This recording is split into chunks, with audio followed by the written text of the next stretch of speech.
उभी राहिली आहेत असं पंतप्रधानांनी म्हटलं आहे.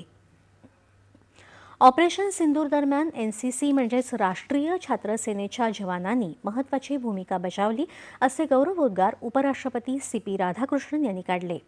ते आज नवी दिल्लीत एनसीसी गणराज्य दिन पथसंचलन शिबिरात बोलत होते.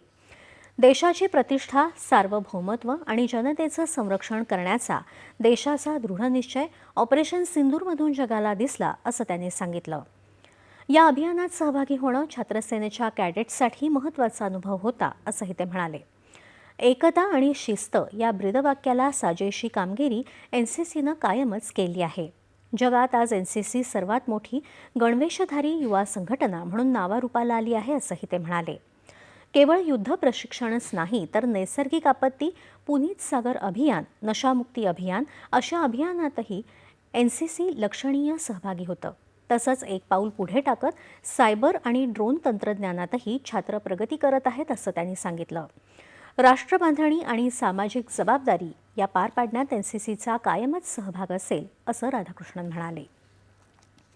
संरक्षण क्षेत्रात